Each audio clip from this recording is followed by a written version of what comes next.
My belief, if you like, and this is like gospel according to Stuart, so it might be complete nonsense, is that we all need to express ourselves in some way. I think that we're emotional beings. We're different than other animals in that we can experience this whole remit of emotions. And I think that's what art's for. And I think when we do that, it does something very interesting, because sometimes it's hard to use words. You know, talking therapies aren't for everybody, actually, and it can be difficult. But when you can externalise it in another art form, sometimes it gives you a perspective.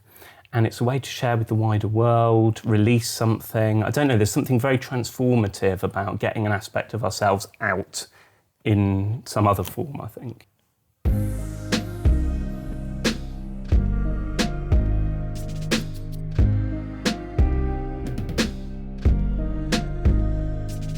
Hello, I'm Dr. Sheri Jacobson, and this is THERAPYLAB, a podcast dedicated to therapy, thought, and the art of mental well-being. In this episode, we are joined by artist Stuart Semple to talk about his life and work.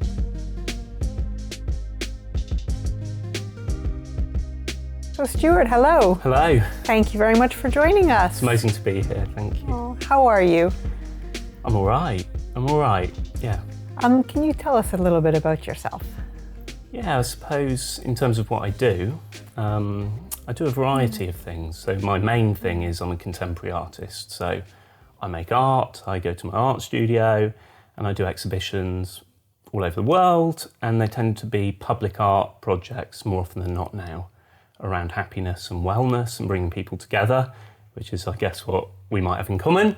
But aside from that, I have a business that makes art materials and shares them with other people. So we created the world's pinkest pink, the blackest black, glowiest glow. So in a way, I'm a boss. So I have a workplace to look after, the well-being of employees, if you like. Yeah. So that's a sort of newish role for me, but it's interesting. And at the moment, I'm working towards my show in London, which will be in August, which will be an exhibition of 20 years of my work. Which is a big thing.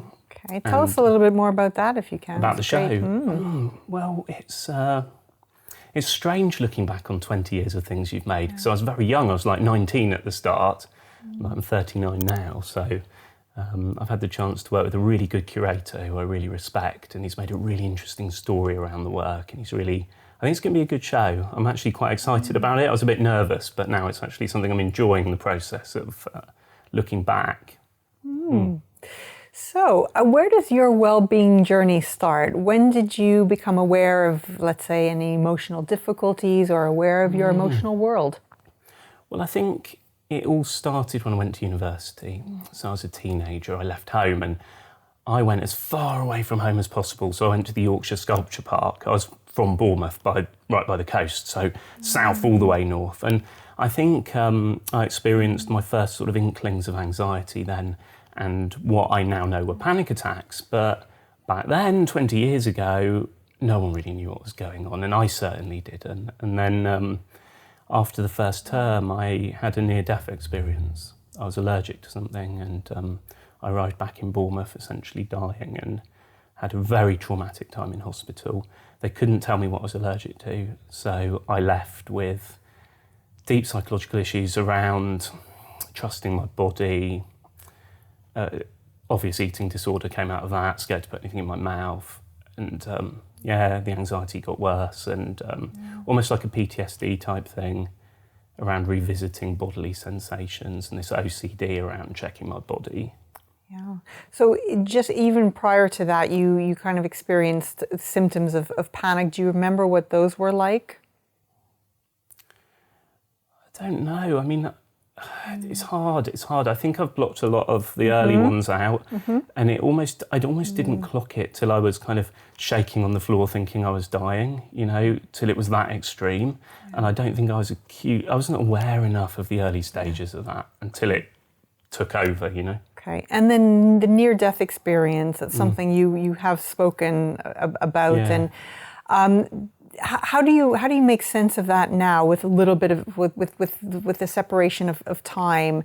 Was that the sort of a key trigger point, like a key moment for you where emotional health became of great relevance? Well, it changed my whole life in loads of ways. It really introduced me to spirituality, actually, because I didn't die yet, I remained conscious, so I wanted to know what the hell was going on with that. So I really delved into that path. It changed the way I made art. So, you know, I wouldn't wish it on anyone, but it was a blessing in a way.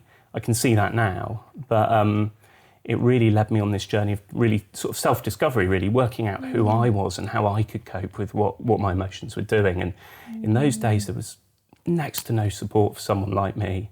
And really, I was on my own. I was trying to find my way of healing and coming to terms with what had happened. You know. Had art already been a significant part of your life at that point? So I was so lucky because I fell in love with art when I was about 8. So art was a massive part of my life. I was studying art at art school when it happened, but it became a necessity, like all I wanted to live for, like a reason to get well. It changed, and my art became a tool for transformation and discovering who I was and articulating what I was going through. So art sort of arrived then, yeah. And take us through that process, because it's so interesting. And obviously, me being steeped in the field of talking therapy, art therapy is of great value to many people, as are other forms such as music and dance. Can you talk to me a little bit and our audience through what the artistic therapies are like? What do they constitute, and how does it feel for you? First of all, my belief, if you like, and this is like gospel according to Stuart, so it might be complete nonsense, is that we all need to express ourselves in some way. I think that we're emotional beings. We're different than other animals in that we can experience this whole remit of emotions. And I think we're one of the only creatures, if you like, that have arts, you know, be that dance, music, singing, to express the self. Drawings on caves? Yeah, totally. Like this, what we've been doing. And I think that's what art's for. And I think when we do that, it does something very interesting, because sometimes it's hard to use words. You know, talking therapies aren't for everybody, actually, and it can be difficult. But when you can externalise it in another art form, sometimes it gives you a perspective. And it's a way to share with the wider world, release something. I don't know, there's something very transformative about getting an aspect of ourselves out in some other form, I think. And does it happen in a very free-flowing way, as in you have your raw materials and then you just use them as you're so inclined, or is it helpful to have some orientation, either guidance through others who've done it or classes? Well, I think in terms of a therapeutic environment, it'd be good to do it with an art therapist. You know, obviously I didn't have the luxury of that. And that would be amazing. And I've heard of so many transformative experiences people have had with arts therapists, you know, make no mistake, it works. But really just expressing the self in the way it wants to be expressed. And that could be as spontaneous as just doing that. Whereas with me, they were very autobiographical. They were more like a diary, the early works, you know, so it had a story. So what kind of works were you pouring out? I was going to say producing, but of course, what was coming out? What were the kind of the look and feel of your work at the time? They were quite cartoony. They had a lot of text, and they were dealing a lot with now what I see as my sort of inner state, and what's happening on the inside, and trying to vocalise that. And in those days, back in 1999, there was nowhere to really show it. We didn't have Facebook or Instagram or anything. So I put them on eBay, and I put 3 pictures a day on eBay. And by the time I was 21, I'd sold 3,000 of them. Wow. So strangely, these anxiety drawings, which I now call them, actually became the start of my art career, which was not the intention, but that's what happened. And who do you feel the audience was? Who's buying them? Do you know, that's the interesting thing. Everyone. From lawyers and doctors to people, and they were all over the world. And what I found was that they had an empathy for what I was going through as well. And I started to realise I'm not on my own. I'm not the only person who feels like this. And that was the thing. It connected me to a community. And were you selling, was your story part of the package, or was it standalone art yeah, I never said, you know, I nearly died and I'm trying to cope. But I think if you saw the works, you were obviously aware of some sort of angst going on, coming from a place of unrest, maybe. Yeah. And so were you studying up until, like, at what point did you continue to study art, or you were on your own? No, I didn't. I left art school because I didn't know how long I had left to live. And it sounds crazy, but I wasn't sure if I put something else in my mouth or touched a glass that touched a nut or or what, because they tested me for 100 things. They did an allergy test, and I came up allergic to 52 of them. And they couldn't tell me which of the 52 things nearly killed me. And they sort of left it at that. Gosh. So I didn't know if I had a week, a month, or a year. So going to art school seemed irrelevant. I actually needed to make art all day, every day. So that's what I had to do. So it became a real outlet. Yeah. And I'm interested also in this sort of the tactile part of it. Is that healing in its own right, kind of being able to grasp materials, or is it more the... I think so, because I think that there's a physicality to it. And what I'm starting to understand now that I feel like a lot better, is that that's come through a connection with my body, actually. And the bodily side, particularly where I had health anxiety and I was obsessed with my body, what my body was up to all the time. Actually, that tactile, touching, connecting with something outside me was actually quite powerful. Yeah. And through your emotional difficulties, did you open up to anyone? And who did you reach out to, or was it contained within? No, you wouldn't do that. I mean, now thank goodness we talk about men's mental health and what us guys go through and all of that. But 20 years ago, 19-year-old men did not, I didn't even know what it was called. Let alone how I would articulate it or where I would go. So all I had were those pieces of paper in my room, and that was the sounding board for it. Yeah. Did you have other sources of support, or was art everything to you? Well, I had family, but again, I sort of felt like I didn't want to burden them with it. I felt quite ashamed of it, like there was something really wrong with me, like I was kind of broken. I didn't want to make my problem their problem, and I actually think the bottling it up of it was the thing that made it worse. I've started to realise now that the more I try and suppress an emotion or hold it down, the more it wants to fight. And I've sort of learned that the way I approach my emotions, it is everything. So I'm in a space where I'm quite welcoming to what comes up. So tell me a little bit about how you handle your emotional world now. You've come a long way, and you've used art as a real medium. How do you respond to challenges, and what kinds of challenges kind of tend to trip you up? Because we all have any number of things. I mean, I've got a lot going on. So I've got this business. I think we're up to 20 members of the team now that I need to look after. So I have to look after them. I've got my family life. I've got, it's busy, and there are stresses with that. Not everything always goes right. Things pop up. I mean, life's life. So I have quite a strict routine. I have a series of things I do in the morning that set my day up. Can you talk us through those? Sure. I mean, I'd love to. These are things that I've found through trial and error. Like, I experiment on myself. The first thing is I wake up to my light fades up with natural daylight. I have bird song that's seasonal, and it does it at the right time for my heart rate. Is that something you program yourself, or is there something? Yeah, there's apps that do it, but I plugged a few things together to make it happen. So I'm quite proud of that. That's cool. And then I go downstairs and I have a ginger shot on an empty stomach. And then I have a series of affirmations that I use, which are helpful to me. And then I go on a little trampoline, and I go in the sauna, and then I come out, and then I meditate, and then I do yoga, and then I go to work. That is one long and fulfilling well-being ritual. Yeah, it's about an hour and a half. I love the sounds of that. But I feel awesome after it. And I can face my day, I'm set up. What a great example of a self-care package. Yeah.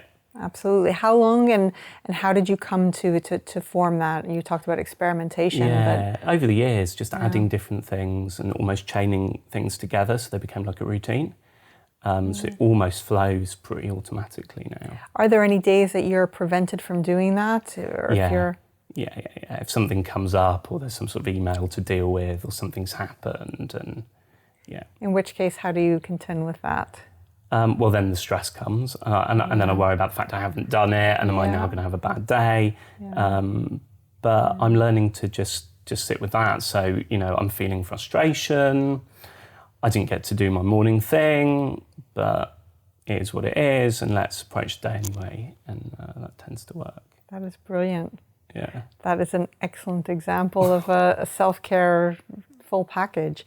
And anything else throughout the day or at the end of the day that you're mindful to do? I mean, I think that there's a huge amount of data now around the impact of screens after the sun goes down. So I wear blue light blockers after 7 o'clock. And what are those? I clip them onto my glasses and it blocks out blue light, because obviously our brain is programmed to wake up and kick the system into gear when it sees blue light in the morning. And when we're looking at all these screens before bed, it's putting blue light into our brain and it's stimulating us. And our body's going to be producing the sort of hormones that it creates during the night when we wake up. So cortisol's going to come up, all those sorts of things. We want to shut that down before we go to bed so we get a decent night's sleep. So you put those on? I put those on, yeah. And let's talk on the subject of digital media. You use YouTube as a medium of instructing and helping others and showcasing your work as well. And you've got a really large following as well on social media. What is your relationship to technology? I love it and I hate it. And I think most people would say that. I mean, I think like it got me out of my bedroom and connected me to people through the art I was making. And I have the most lovely audience in the whole world. And I love talking to them and connecting with them. Like, I actually love them. They're amazing. So I'm very grateful to that. But there's another side of it which does unnerve me massively, which is just the perfection of things like Instagram and that unattainable, fake kind of experience. And I think it's no good for people's self-esteem, you know, it's just not real enough. So I love the fact that we're all connected. I hate the way we're not really connected because it's a digital connection. We're not meeting physically. I worry about what that's going to do to the kids because they're not out playing, mixing. They're creating fake personas. That worries me. Do they really know who they are? So, you know, I think it's a can of worms, really. I'm scared of it. How do you navigate it, though? Because you do have an online presence, which you do keep active. Do you need to regulate that within yourself, or what are the kinds of time restrictions you have? Certain times of the day when you will go on it, not go on it, and do you have any rules about responding to all messages? Because I'm sure you get a lot of I try and write back to all of them. Wow. And like personally now, and quite often I'll be there in bed doing it with my blue light blockers on, and I wish it wasn't like that. But then these are great people and they want help with their work or whatever's happening, and I feel like I should respond. I mean, the problem is when it's something hateful or nasty, which I have experienced quite a lot of, and I started to realise just how much that hurts, you know, and I felt like just putting it all down and not writing back to anybody, and I'm like, no, I'm not going to let that one person ruin it. I'd love to talk more on that subject because it is something that many people experience, which is that as well as being when you're so visible on a platform, as well as being able to be praised by others, they're often very quick. It's a very quick and easy way to be attacked or criticized. What kinds of things do you come under attack for? Because just ridiculous things. So a couple of weeks ago, I woke up in the morning and I was a racist. Which I'm not, but they decided I was. And how do you deal with that? Because it's particularly a platform like Twitter, you get so few letters. And do you really want to get embroiled in a debate about how actually everything I do is about inclusion and democratizing and bringing people together, and how that's absolutely the opposite of everything, you know? But then you get that kind of dialogue going on, and that's really hurtful. It is. How do you deal with it, and how would you recommend others? Because this is I don't know the answer. Yeah. I mean, just in myself, letting the emotion come, welcoming the emotion, understanding my body's giving me this emotion for a reason. Something horrible has happened. It's perfectly natural, but that doesn't have to stick. I don't have to get obsessed about that. I don't have to keep returning to that. So feel upset for a bit, and then what's next? That sounds like a classic example and demonstration of mindfulness. Have you consciously been integrating mindfulness into your well-being? I don't know if it's mindfulness, but I'm a huge meditator. I've been practicing yoga for a while. I'm very in touch with the sort of spiritual dimension of who and what I am. So I've got a different relationship with my mind than perhaps before I was practicing these things. So I'm very much now I know I have a mind, I know I have a body, but I know I'm not my mind or my body. Well, you are very, very in tune with your inner world, and you've done a lot of work on yourself and come up with practices that serve you well. How did you become so polished at this in a way? And it does sound like you're constantly evolving and experimenting, but how does one, for example, people who are listening or watching who don't know where to start, they want to look after themselves and get to know themselves better, where to begin? In a really simple way. Any pointers? Well, I mean, mine came out of suffering, so I had to do something about it because it was blooming awful. So, I had to do something. So it was through necessity, and then trying something. Oh, that made me feel a bit different. Oh, that feels right. So I found my own way. And I think it's really having that courage to understand that we're all different, and what works for me might not work for you. But you find your mix, if you like, In terms of what I've done spiritually, I suppose, learning to watch what my mind's doing, and then you see what comes, and then you start to realise, well, what's watching that?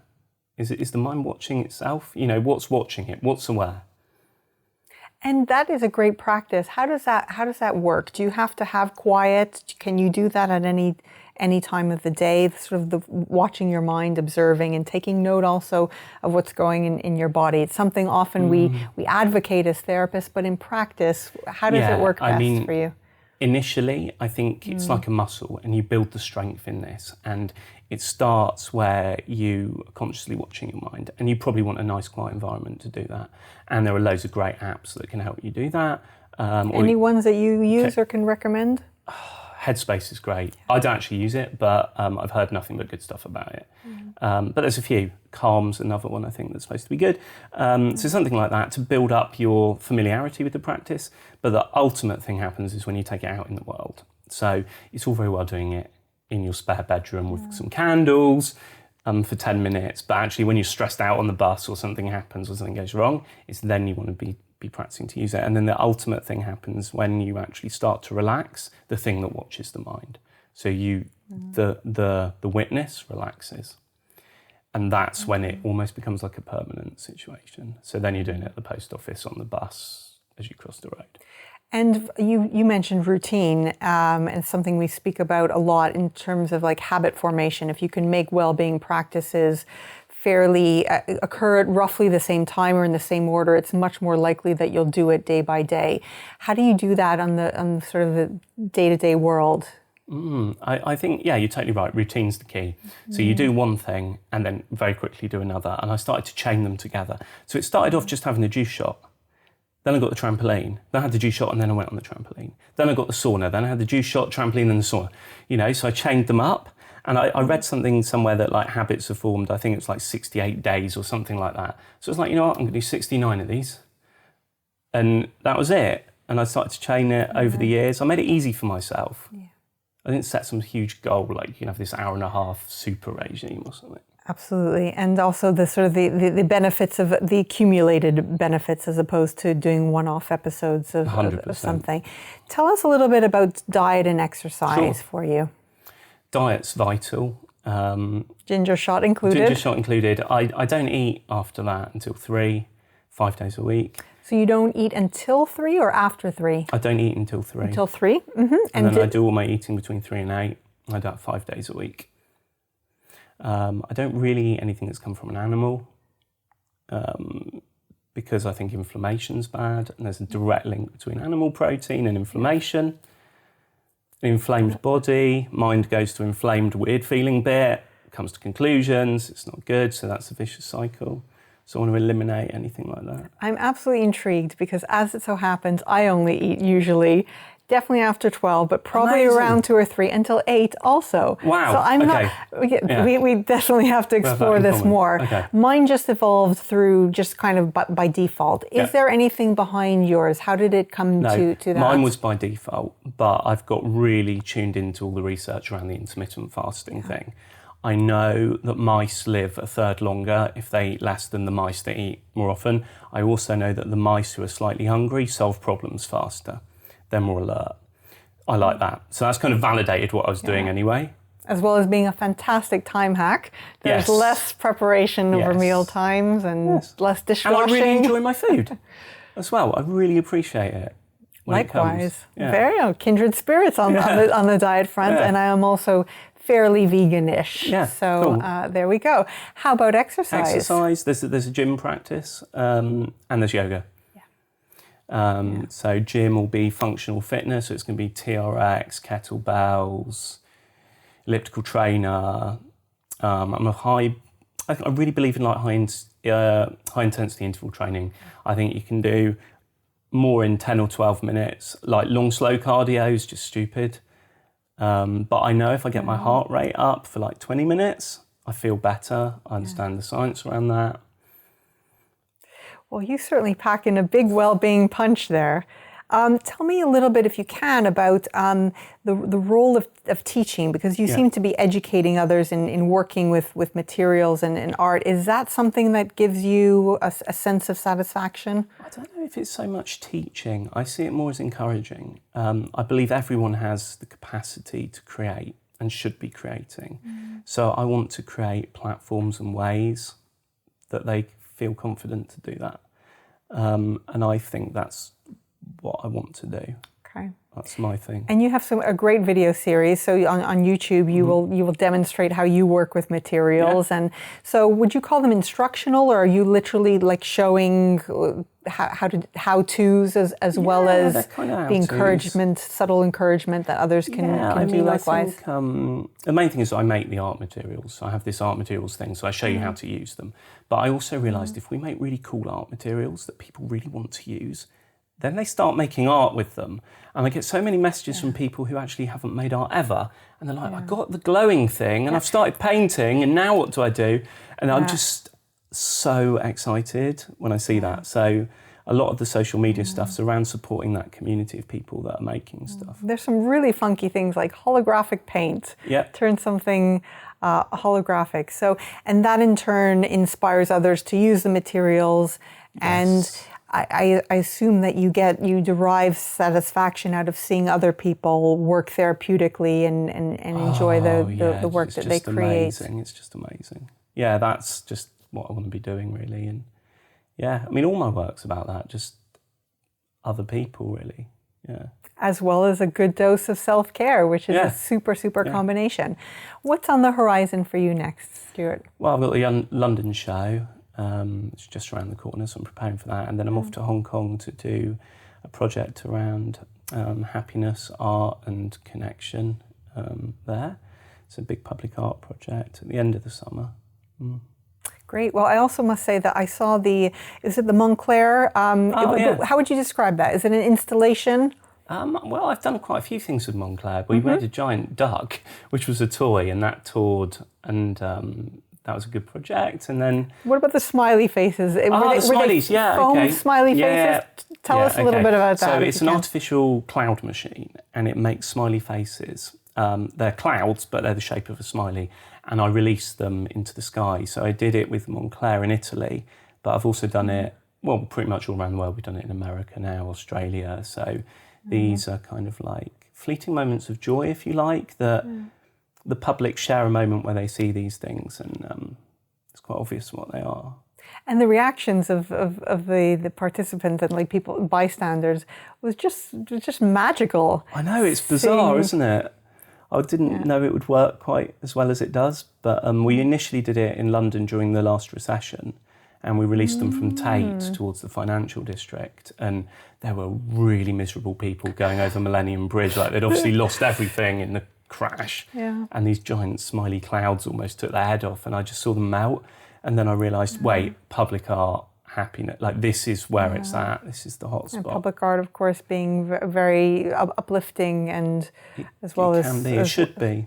As well as thought-provoking, but potentially healing and... Exactly, and it means artists have a use in the world. You know, we can make things that make things a bit better, because it's not great out there. It's getting more and more stressful. There's more and more to deal with. So, well, you're making a great contribution in helping improve lives of others, and also, you know, coming through a place of such difficulty, having transformed your own life and constantly evolving and working on your well-being practices and shaping those. Thank you so much for sharing those with us. It's all right. Thanks for having me. It's lovely to discuss things with you, and good luck with the project. Okay, thank you. Thanks, Stuart.